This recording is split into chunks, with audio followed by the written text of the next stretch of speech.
Okay, good morning, everyone. We are going to go ahead and get started. Welcome to our fifth session of Girls Make IT Better. We are joined today by Elisa Vaughn, who is a agency relationship manager in our eGov department. Today, Alicia will be telling us about her career journey as well as her position here at the Fed. And then after she gives us a little background on her, she's going to be talking to us about how to say it, which is a presentation about effective communication. So that'll be the first half of our activity today. So without further ado, I'm going to turn it on over to Elisa. Please, as all of our sessions, you can go ahead and ask Elisa or myself questions in the chat box. I will be monitoring that to see if anyone puts questions in there. But go ahead, Elisa. Hi, everybody. My name is Elisa Vaughn. I am here today to talk about myself a little bit, I guess. To start, I have been with the Fed and are now named Treasury Services Department, and we just changed that earlier at the end of last year. So update all your stuff, Elle. And I work in agency implementation, which is, as you see, my name on this conversation. But I am the agency implementation manager, and what we do is we onboard federal agencies to electronic payment solutions. So basically, we find better ways for the government to take your money. A lot of people are familiar with us in if they have to pay student loans. We actually run the background payment systems for companies like Navient and Sallie Mae and I think Great Lakes as well. So a lot of people are familiar with us in that way. And another way that people are familiar with us is through the National Park System. That's another very highly trafficked and highly used system that we collect payments for. So where do I start? I'm actually a Cleveland native, so I've gone to schools, grew up in Cleveland, gone through high school and graduated from high school in Cleveland, actually East Tech, started at John Adams. So I'm from the Cleveland City proper area, which means like Lee Harvard, Mount Pleasant area is where I've grown up. And as most people are familiar, it's not exactly, the richest part of town. So when I was going through school and thinking about where I wanted to go next, career path and money was a big issue for me, and thinking about how I would fund my college education and what I wanted to be when I grew up, which was some of the information that everybody was asking me to figure out when I was in high school, and all I wanted to do was graduate. So as I was thinking about that and looking at careers and what I wanted to do, technology, STEM, the kind of computer IT industry really spoke to me, because I have to be really honest about who I am, and I like learning. I did actually enjoy school. I'm a nerd in that way. And I was also thinking a lot about, I need to earn some good money. I need to think about long-term things. I need to wonder, and if I like learning, what can I do that provides me a baseline, but still has a lot of opportunity and a lot of different pathways I can take. And computers and IT just felt like the place to be, because there's a bit of a baseline around information you need to have, but ultimately computer languages are changing. New languages are coming out. Coding, if that's the path that you want to take, you can put that in anything. So you can be working in, developing websites. You could be, helping to do financial stuff. So there was a lot of options and availability there that really spoke to me as an opportunity to still not figure out what I wanted to be when I grew up, but at the same time, still give me an opportunity to learn all that. So that's kind of how I ended up in the computer space. From there, I actually did, went to school in Michigan at a college there and got my bachelor's of science in computer engineering. Another thing that I had to think about too was why engineering versus computer science versus information technology and things like that. And one of the things that I was told and I learned is that engineering is considered a very rigorous discipline, no matter which version of it you use. So because they take you through such a rigorous discipline and they train you how to think and solve problems, you can even use an engineering baseline to launch you into something else. So I could have gone and got my computer engineering degree and then went to law school or medical school or any other type of school that's out there, that because they would accept you had you gone through some engineering training. So that was a big part of it as well. So yay me, degree computer engineer. And so from there, I had to get a job. So I started working at a chemicals company, actually a manufacturing company that some of you may know, that is in the Cleveland area and based out of Tennessee, and actually was headquartered in Amsterdam, which was called Axo Nobel. And it was a powder coating company that surprisingly I was able to get a position there and work in their IT department for about 4 years and spend some time with them and learn about manufacturing and learn about chemicals and learn about powder coatings and all these things that I had never heard of until I needed to find a job, and they hired me. And so I ended up in a chemicals company for about 4 years, which actually gave me the opportunity to live in Nashville for a couple of years. Then as I continue my kind of leaf on the wind career, I ended up again needing a job. So I found myself back in Cleveland in database marketing. So I went from a manufacturing firm in chemicals into the finance industry and marketing because I had my degree in computer engineering. I had experience on different softwares and the belief and the knowledge that I can learn just about anything because I had gone through this rigorous training to be an engineer.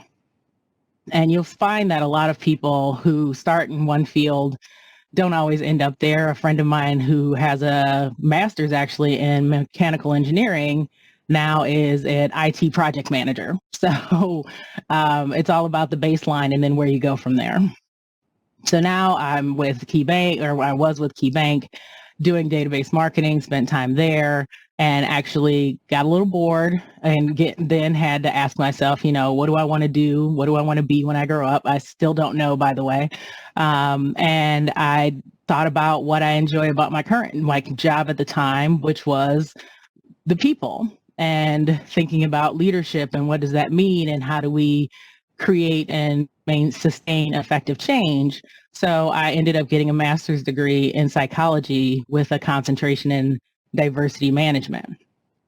Again, that was too many years ago, it feels like, but ultimately had to think about where I wanted to go, what I wanted to do, and then thinking about things like how are you marketable and how am I marketable? Well, there's a lot of engineers out there. There's a lot of people with MBAs, but what makes me different? So I went from engineering to psychology, and having a master's degree in psychology is something that makes me different and then adds a level of nuance to what I do in general, which is talking to people and figuring out what they need and how to find those solutions via electronic means. So now I'm with the Fed, and I've been with the Fed for 5.5 years. Love my job because it's much more customer focused. Love talking to people. Still get to do that. And as a manager of a team, I get to really apply my psychology degree and think about how are we, maintaining change? How are we putting in new systems? How are we communicating that to our customers? How are we moving things forward? How are we making ourselves better as a team? And how are we doing that in ways that are positive and forward thinking and smart? So that's where I am today. Elle, I am going to rely on you a bit for questions because I'm talking a lot, which is what I do. And want to make sure if there's any questions out there about my career path or anything else that people want to ask, that this is an opportunity to bring that up. Because this is about me being helpful to you. So kind of that's where I am. That's where my career has led me. Like I said, I still don't really know what I want to be when I grow up. I look at the way I move through my career as what is it that I'm excited about? What is it that gives me energy? Where do I think my skills fit best, and where can I apply more and more of the skills that I have that I might not be able to do right now? So yes, I'm a nerd. I still love learning, but I also have a creative side to me. So I get to do a lot of presentations and that's, it satisfies some of my creativity while at the same time being a very functional part of my job. And I think about those things and where those things take me and where those things will take me next, instead of, thinking about, okay, I want to be a manager and I want to have this job title and things like that. So in that sense, I'm still, like I said, very much a leaf on the wind. I do enjoy what I do. And because I think of it that way, I constantly enjoy what I do more than I hate it, because I'm looking to do things that I enjoy as part of my job. How to say it. So this, again, is all about me being useful to you. So if there's anything that you want me to slow down, go deeper, or make sure, or you have questions on, please let me know. And I will slow down, go deeper, and go from there. So how to say it. This is communication. You can spend hours in classes on these things, focusing on one element, on several elements, etc. So this is really going to be a very brief overview and trying to hit some really good high points about things that I feel are important for you to know on how to say things. And I constantly put my foot in my mouth. So this is how I've learned this. There's a lot of experience here. So first up, we're going to cover some topics, what you're saying when you're not saying a word, how to say it in writing, avoiding rakes. And that's along the lines of cartoons where you see people stepping on rakes and getting smacked in the face all the time. It happens more than you like to believe. So we're going to give you some suggestions on how to avoid some rakes, what women have a reputation of, and then opening the floor for questions or any, kind of real life scenarios that you'd like some support or some coaching through. So what you say when you're not saying a word. 93%, most of communication is nonverbal. It's in the body language. It's in the tone of your voice. It's all the things that people see and read that even if you've not said a word and not said anything, because in fact, most of the things that you say, nobody's paying attention to it. Nobody's paying attention to your actual words. So, like they said, 10% of conflict is due to differences of opinion and 90% is to tone of voice. And I think you've all experienced this where someone said something and you immediately bristled, or you said something and someone immediately bristled and you were like, and they said, that's not what I said. It's not what you said, but your tone certainly told me something else. So first up, when we want to talk about body language. So body language is, negative and positive. And again, I think you've experienced these things, and you might have done these things where someone's talking to you and your arms are crossed, or you're not looking them in the eye. You're looking at something else in the room. You're avoiding anything that involves actual interaction with that person and the words that they are saying. Sometimes it's a twist of the mouth and a smirk when they say something. And again, I'm guilty of all of these things, especially with my family. But it's a smirk, or it's something that basically says, it's the eye rolls that says, I don't care what you're saying and I'm not listening to you anyway, or I'm just waiting for a chance to tell you how you're wrong.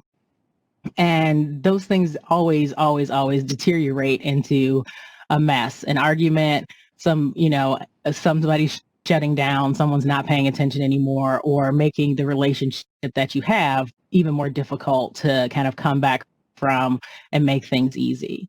So when we're talking about that negative and positive body language, your body says a lot about how you're feeling. And sometimes you don't even know it's happening.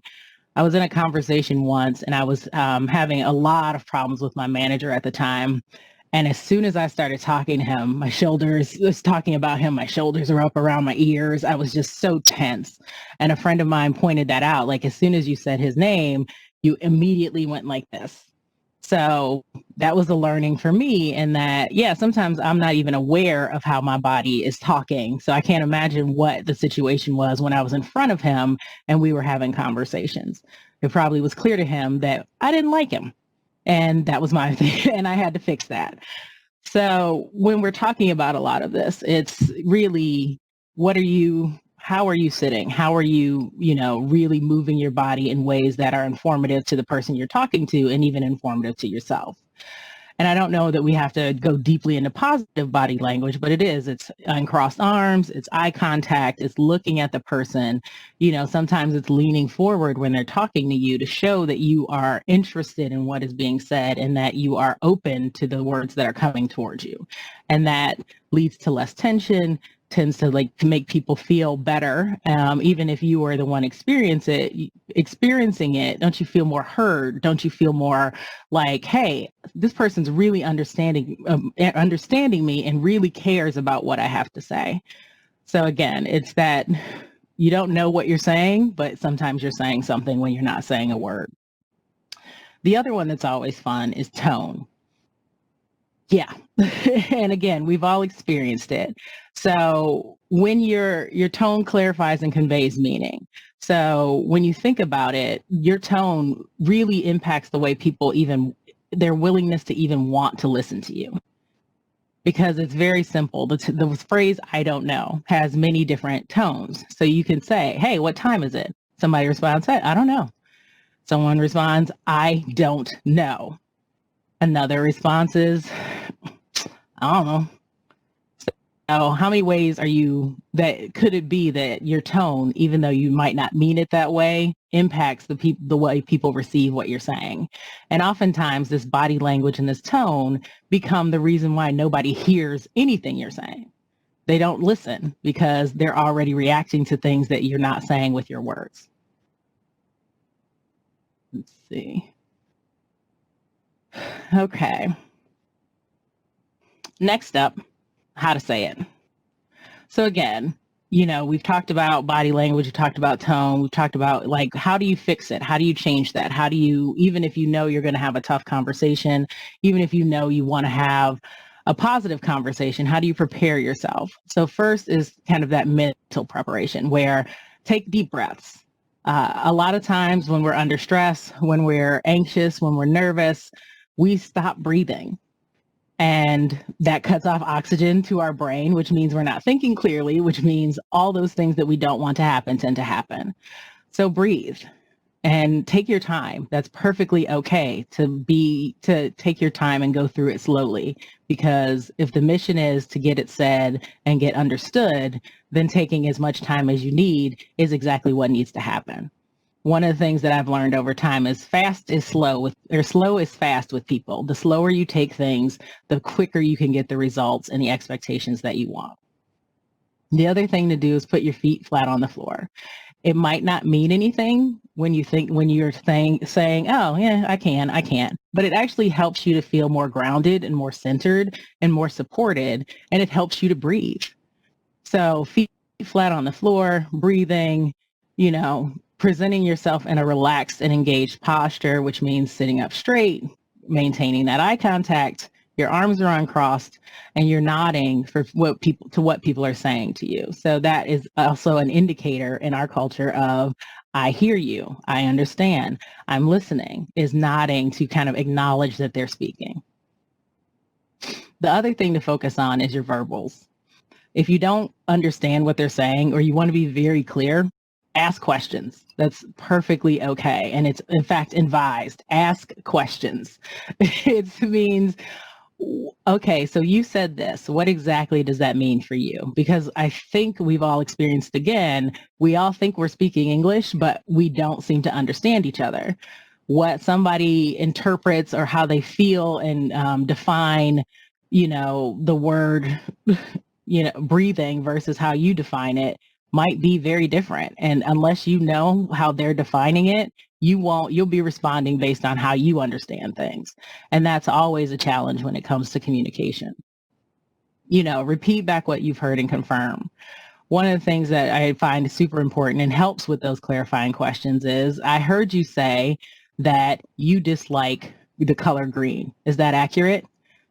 Maybe it is, maybe it's not. But once you ask if that's what they're trying to convey to you, then you've opened the opportunity for you both to understand everything more and for you to understand each other.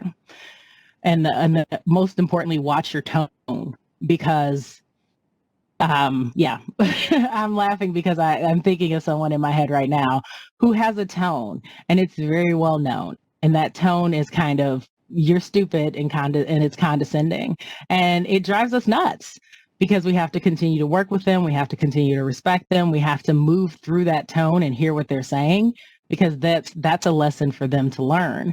But ultimately, that immediate bristle is, okay, I know there's a tone here. I need to take that out of the equation and really listen to what's being said so that we can get to resolution instead of arguing about the tone of voice versus what a person thinks they're saying.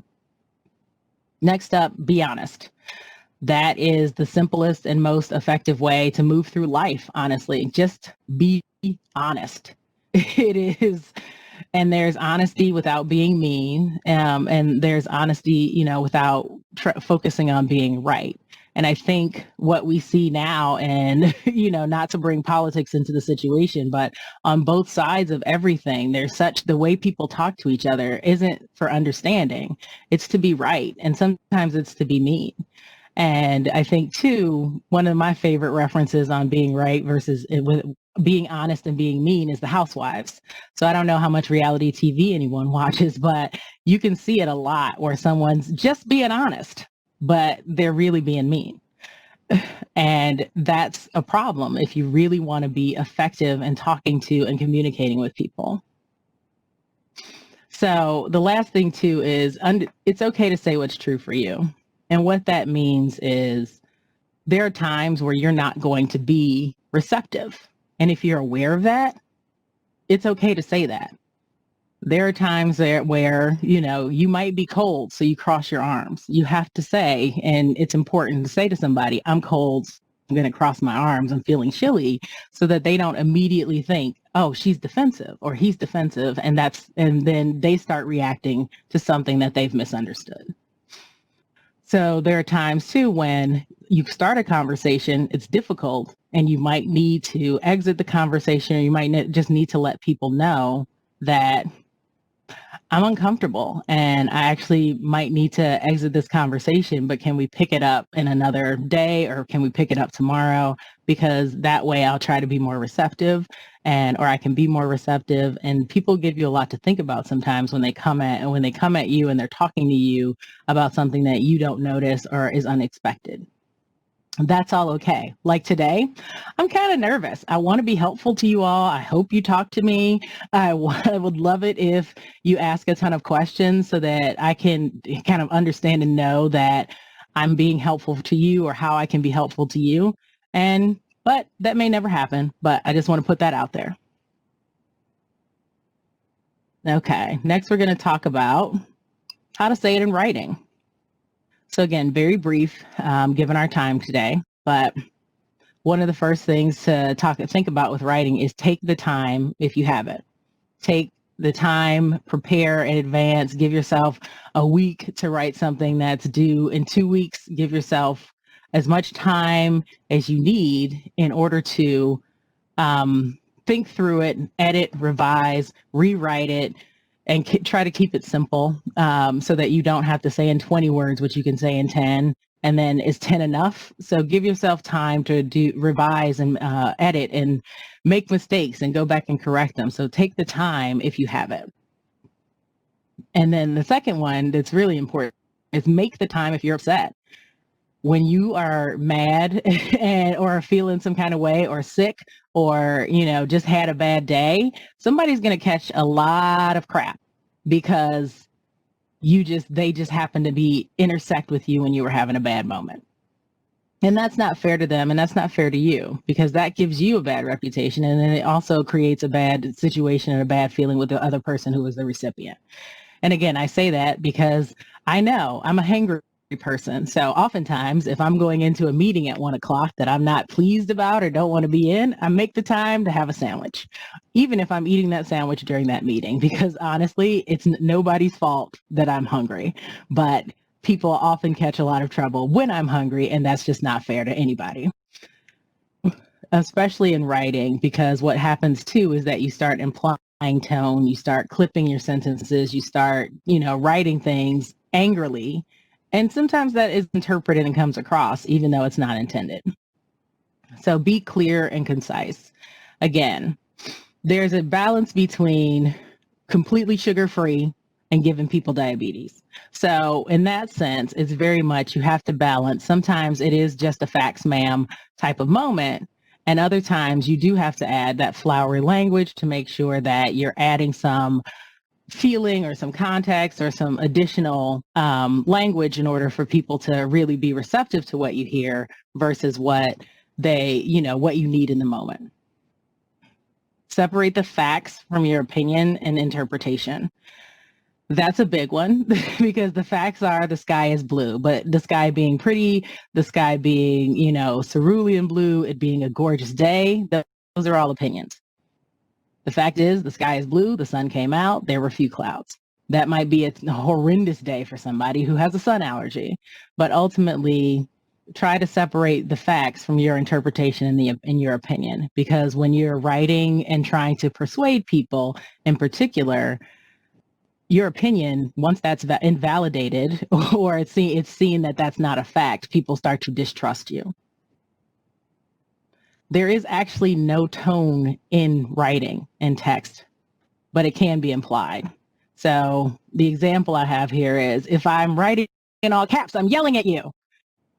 But the truth is, maybe grandma just sent an email and she didn't know the caps lock button was on, or she didn't know how to turn it off. She's not yelling at you. It's just words on a page.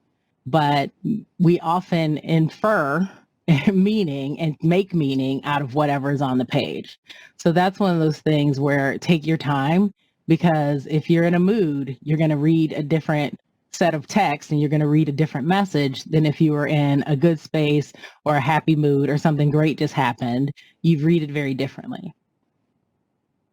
And it's always fair. We're all human, but we just want to make sure that take yourself out of it. It's just words on a page. They can imply as much as they want, but you responding to it and reacting to it is your choice.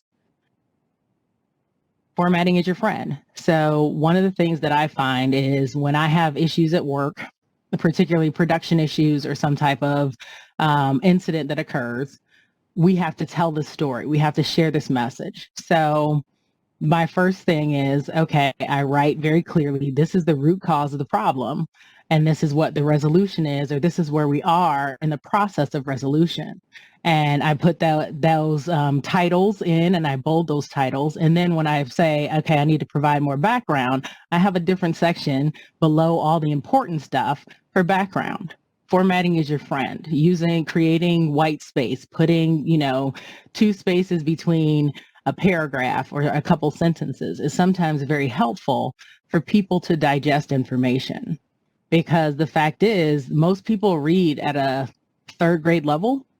It's surprising, but ultimately, I can tell you that the government actually went through a process and probably is still going through a process to reduce in the language and the reading comprehension level of most of their websites so that people can easily understand and also digest the information.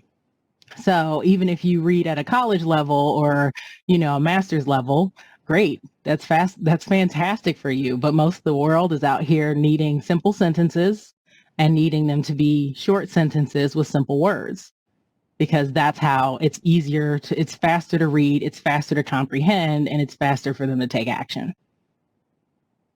One of my favorite tools is a thesaurus, because sometimes, you can't just say the same word over and over and over and over again, but you need to say the same word over and over and over and over again. And because that happens, having a thesaurus means you can say the same word in 14 different ways. So it's often a way to just create some capacity, to refresh your own language, to change up what's being said a little bit, but have the same meaning without having to, restructure a whole sentence, spend a bunch of time trying to figure out what this word should be. And it's just very simple to replace one word. All right, so I'm going to assume continuing with no questions. So avoiding rakes. Again, like in the cartoons, you see somebody stepping on a rake and then turning away and stepping on another rake and stepping on another rake. And that's kind of what happens when people are asking you some of these questions, or you're in the world and something comes up. So the first rake that comes up sometimes is, so what do you think after somebody has given a presentation, done something, or told you a story where they think that they're right? So that's an opportunity for you to ask some clarifying questions. And in this instance, an example is there something specific that you're concerned about? Because one of the things about feedback is if someone asks very generically, that opens a floodgate, and that might not be what they're asking you, and then you're in a fight. So particularly, again, ask some clarifying questions. Is there something you're concerned about? What is it that you think might have gone wrong? Well, you could turn the question back on them. Well, what do you think? And that's a way to kind of get more clarity around what they're looking for feedback on, and also understand if they really want to hear anything or if they just want you to agree with them. Another one is if you do see something that happens that you're like, ooh, I should tell them about that. You got to be careful, because sometimes people aren't in the mood, aren't ready, or aren't receptive to what you're saying. So that's when, if you do have something to share with someone, ask before you offer. And the question becomes, may I offer you some feedback? It becomes, are you open to hearing some opinions on that? Or if it's a close friend, do you really want to know what I think? And sometimes the answer is no, and you have to accept no for an answer. And I've caveated that with sometimes you have to give this information. Sometimes you have to say something to someone.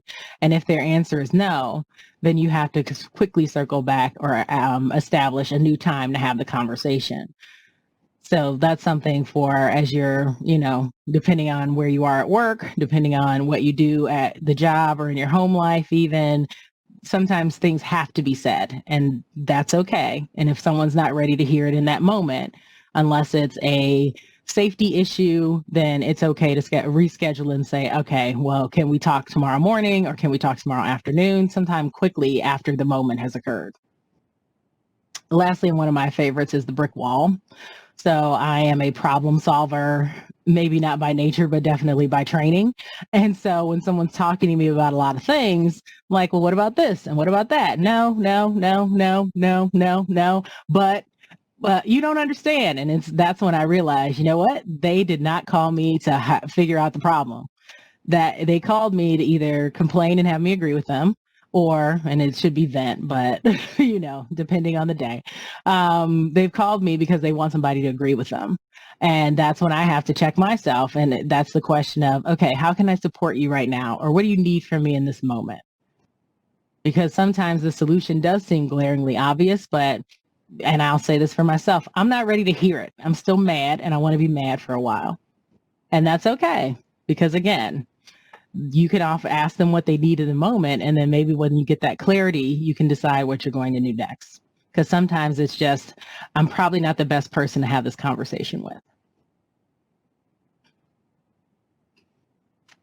All right.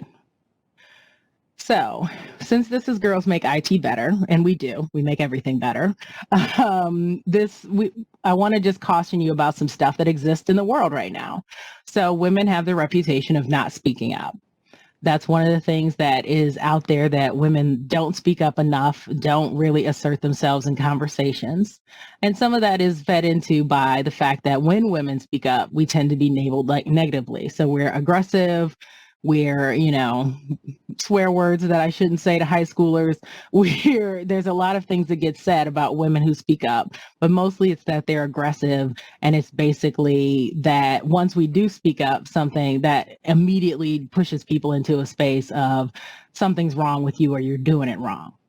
You're not. And oftentimes you dismissed or talked over, which also lends into this belief that women don't speak up. Because sometimes we do and nobody hears it. So to combat that and just to continue to be authentic and to be who you are, focus on what you can control.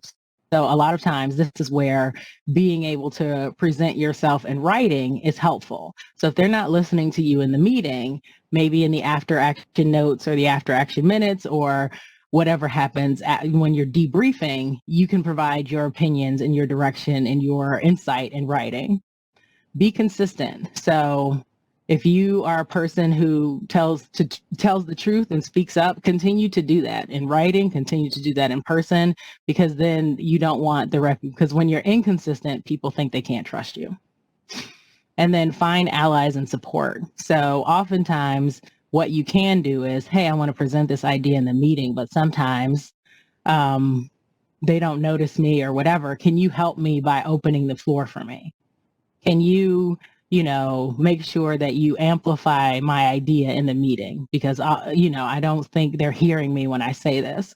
So that's when you find those friends who, upvote you and push you forward and say, oh, that was a great idea that Elisa had about this topic and this thing and this idea and this moment. So that's a way to help make sure that your voice is being heard, even though the people in charge or you might be being passed over in ways that people don't notice, because sometimes they just don't notice. Other times they're not thinking about it. And let's face it, sometimes culturally it's been difficult for women to say what they mean and mean what they say and be still perceived in a positive way. So the least you need to know. You're always saying something even when you're not speaking a word. Honesty is always the best policy. Be careful of being right versus being kind. And I just did that last night in a conversation, so I have to clean that up now. And be careful of being honest versus being mean. You can say anything you need to say to a person without being insulting or denigrating or just basically aiming to cause hurt. Check yourself. Why are you saying anything at all? That's always important. Know what your intention is when you say something, because sometimes you do want to be mean. And that's when you need to make sure that you are taking time, breathing, taking a walk, because again, you don't, even in writing, you don't want to be mean, because people always won't always remember what you said, but they always remember how you made them feel. And those are things that are very difficult to recover from or to regain trust once that trust has been broken. And lastly, always have a thesaurus handy, because for the word you want to say, there's probably a better, smarter, nicer version of it. Any questions? I did have a question though, and I think it's a good one. Obviously, we've been in a more virtual setting for quite some time now with the pandemic and anything. Have there been any communication, protocols or practices that you've really seen change throughout that, or anything that you think has made you a better communicator because of that?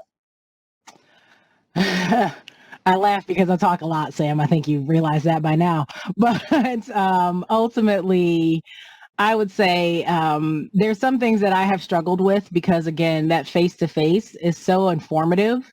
So I've made sure that, when you're talking to someone on camera, you're looking at the camera, which simulates eye contact, and paying attention to their body language when they're speaking. So that's when you're kind of looking away from the camera and down at the screen. Ultimately, what I found is that I have to be more structured in reaching out to and talking to people, actually. So now when I would have had a casual chat with them in a hallway, one of the things that we've discussed and seen to happen differently is now I have to schedule 15 minutes to have a casual chat with you, and being more structured about interacting with others and other people, because the fact is that a lot of our casualness has kind of disappeared in the fact that we're fully remote. So I find myself in more phone conversations, more Skype or Zoom or whatever chats, because I want to make sure that I'm still connecting with people. And sometimes it's just easier to do that than to send an email. And I think you might have experienced too, that sometimes that back and forth email just does not work, and you need to get on a call and you need to get on in a conversation. So I see myself in more conversations and more scheduled casual conversations. One last thing I was wondering, like I said, some of the students can be kind of shy. We definitely prefer when they turn cameras on and things like that, but that's probably not the popular choice, is safe to say. Is there any sort of like that person? I'm that person. I am the queen of non-camera, to be honest. And I love you all. Thank you for having me. But I had to put on what are business appropriate outside clothes instead of just a t-shirt right now to have this conversation. So one of the things that we have kind of done to address that or deal with that is when we're it's the same way as if you were in a space and you stood up to talk. You turn your camera on to say what you have to say, and then you turn it off and let people talk and be the focus, because I know in my experience, being on camera is hard. And I actually had to buy a whole situation back here so nobody could see the situation behind the curtain. But ultimately, it's difficult to be seeing yourself and trying to concentrate on what someone is saying. I think about when we used to have lunch together.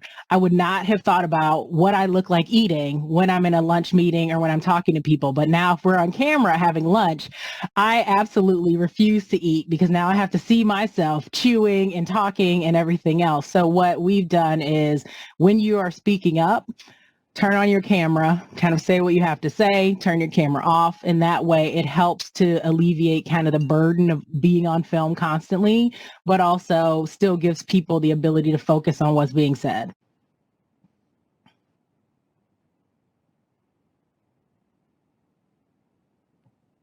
Wonderful. And we do, sorry, Sam, do you have something to add? No, I got one last thing. I agree with what you're saying, and then I'll be quiet. So, what about has there been any like new hires or new, you know what I mean? And the reason I say this is I do teach some 9th grade classes, and that's probably like my biggest disconnect is when the cameras aren't on, because it doesn't provide me a chance to meet some of those students. So I'm sure trying to get to know like a new hire or an employee of some sort. Is there some sort of policy or something in place? Is there the stand-up thing you were saying? It's not a policy because again, it's, everybody's house is different. Some people are in apartments with, pets and children and everything else. So we're trying to respect that a bit as well. But one of the things that we do because we did actually hire 2 new people right as we were pushed out of the building last year and had gone fully remote, is that we schedule more times to talk to them and get to know them both on the individual level and then as a group. So now we have monthly lunches where we're just talking, getting to know each other. We've created other opportunities to do that. And then what we also did was, we all had one-on-one chats with them and talked to them on a personal level. And then we do the group pieces as well.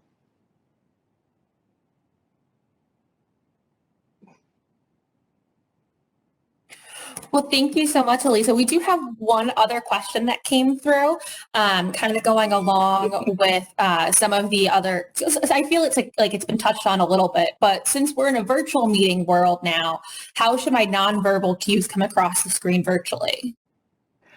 So in those cues you were talking about, but over camera. Yeah. So some of it is we often have the chat feature, and instead of talking over each other, you can say and ask questions in the chat, which indicates that you're engaged in the conversation and listening. But ultimately, it's be careful of your posture because,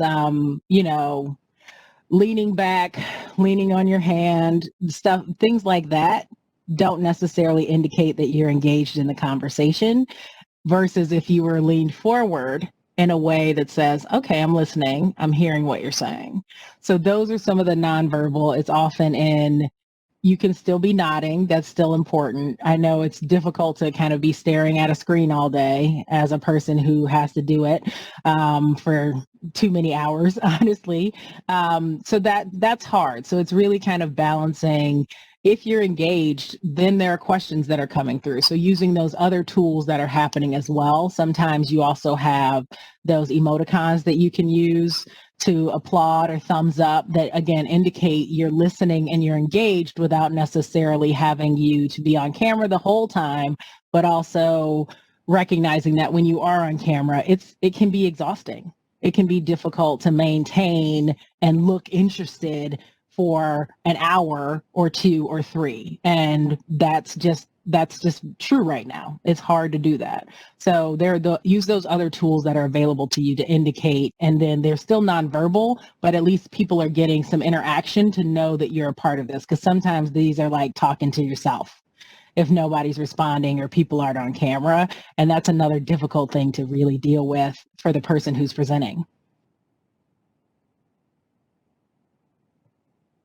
That was wonderful, but I think that wraps up our Q&A on our effective communication style and communicating both in person and virtually. I'd like to extend another thank you to Elisa for her presentation. I think this is great information, information that you can definitely use both in the workplace and also just the classroom. We are going to move into doing our Kahoot quiz as we normally do on our sessions. So go ahead, get your laptops out, get your phones out. I'm going to go ahead and get that ready to present. We will have an opportunity in that Kahoot quiz to ask Elisa a few more questions. But before doing that, we are going to do something a little bit new in our Kahoot quiz, where we're actually going to do some career exploration. So how that's going to go is using our Kahoot quiz, we're going to be giving characters and a set of clues to go along with that character. Based off those clues, we are going to decide which career out of the 4 listed that character is most likely to have. From there, we'll move into doing our questions for our speaker and then some trivia about today's presentation. But I'm going to go ahead and share my screen.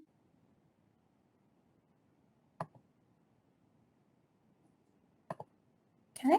Oh. Yes.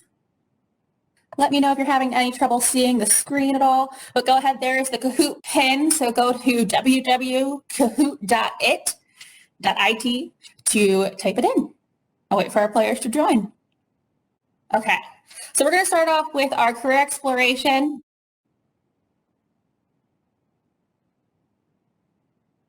So we're going to guess Arden's career. So you'll see up here, there are a couple clues. So the clues are Arden knows the database language of structured query language. Arden works for a healthcare company focused on organizing data related to patients. Arden has a degree in computer science. And the last one is Arden builds systems to store and organize data. So using those clues, you have to decide, is Arden a computer scientist, a database administrator, a financial analyst, or a computer system analyst? So based off the clues listed above, what do you think Arden's career is?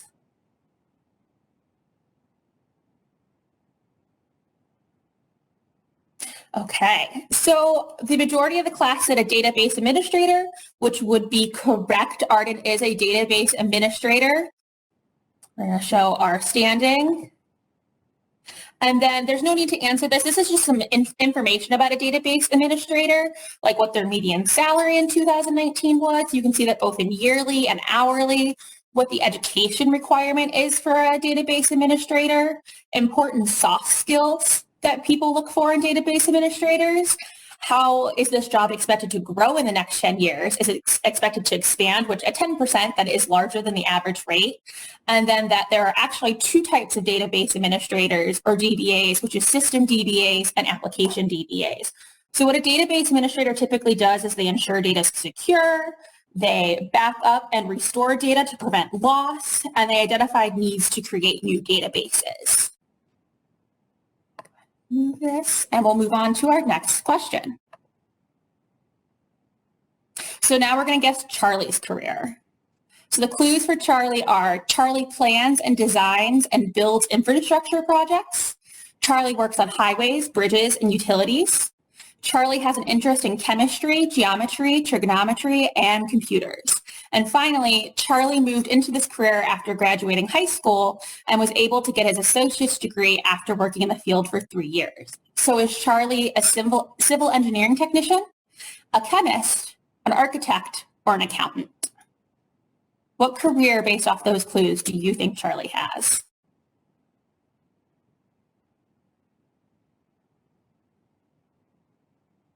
Go ahead and lock in your answers.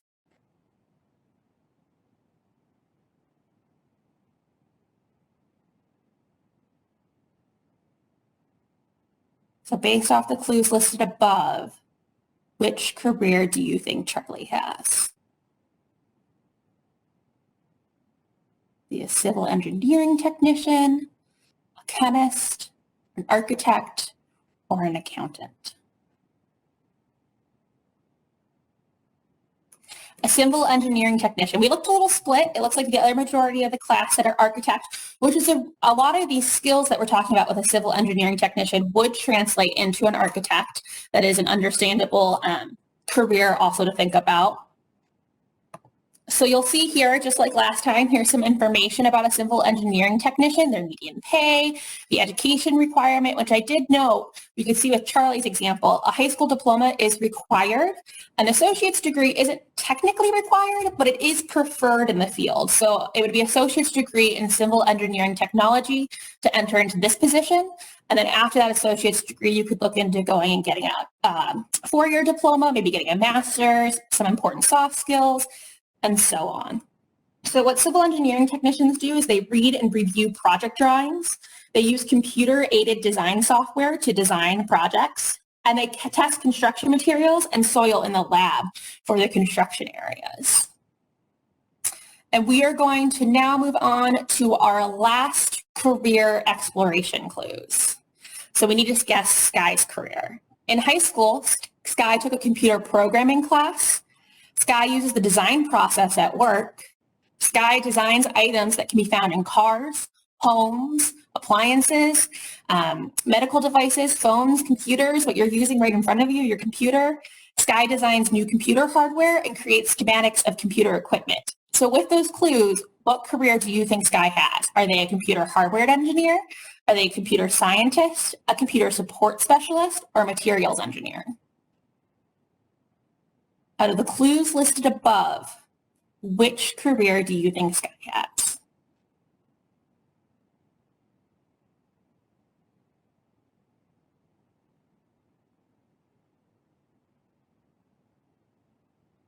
So read through them again.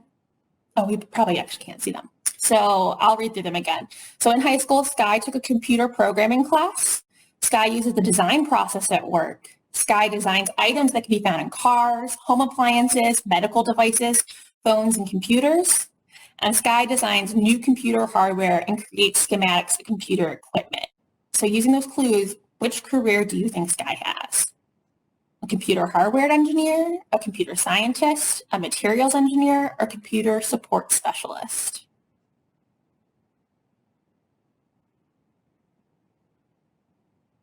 Okay, so a computer hardware engineer, that would be correct. That is Sky's career. So here's some information about computer hardware engineers. It does require a bachelor's degree. Some information about them is that they are designing new computer hardware. They can test computer hardware, and they also update and then test those updates of computer hardware.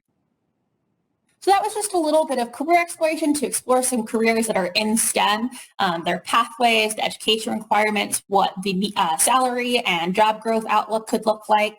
We're now going to move into asking our speaker a few questions. So go ahead and lock in which question you would like to ask our speaker. What do you enjoy most about your job? What advice would you give to someone interested in entering this field? What did you major in college? And how did you choose a career in STEM? So lock in which question you would most like to ask our speaker today. Okay, so it looks like we're at a tie. So the first one is going to be, what did you major in college? Okay, I majored in computer engineering. So it is a subset of electrical engineering. A little more math than some things, a little less math than others. Do you want me to do the tie question as well? Yes, I had muted myself, but what advice would you give to someone interested in entering this field?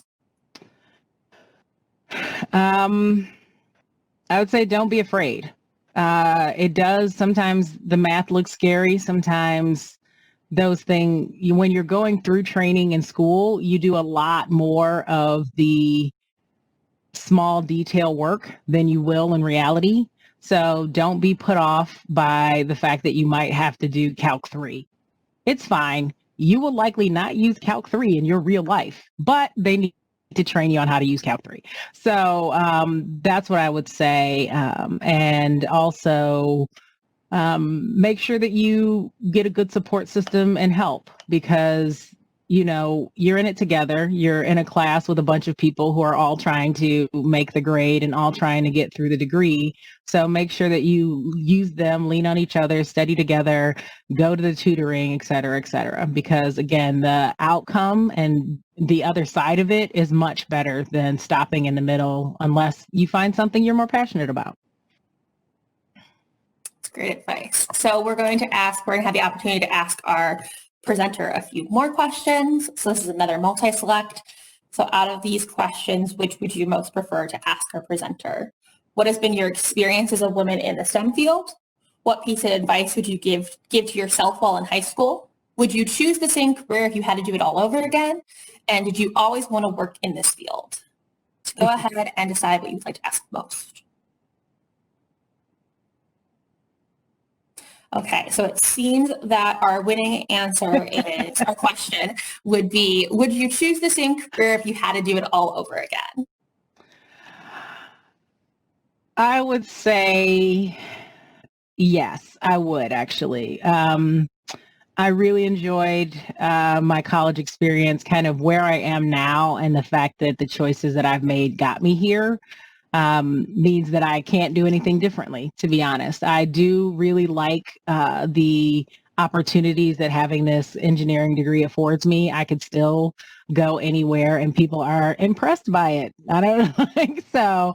People are impressed by the fact that I'm a computer engineer, and, I don't know if it's because I'm a woman or if it's just because there aren't that many of us out there, but it still has meaning. It still has weight. So I could still change my career tomorrow and maybe decide to be a lawyer, and I could get into law school just because I have this bachelor's of engineering in computer engineering. Thank you. And then next we're going to move on to some trivia based off today's presentation. So which is not a way to say it in writing? So which is not a way to say it? So which one of these are not a piece of advice that we were given today? Take your time. Readers can understand tone and text. Have a thesaurus handy. Be clear and concise. So which one of these listed were not something that we were told today? Am I allowed to give hints? It seems that we got it, that readers can understand tone in text.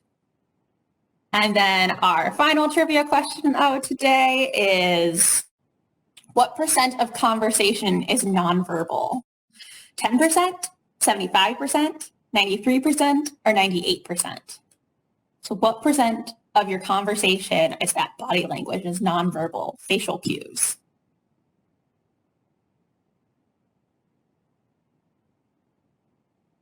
%. Yes, very good.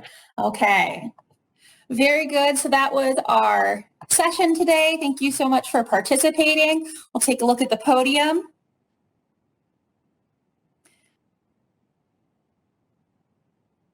As it launches, but I'm going to go ahead and come back to the meeting, stop sharing my screen. But I want to say thank you all for joining us today. Thank you, Elisa, for presenting at today's session. I hope you all enjoyed the information today. Let me check to make sure if there's any final questions. No?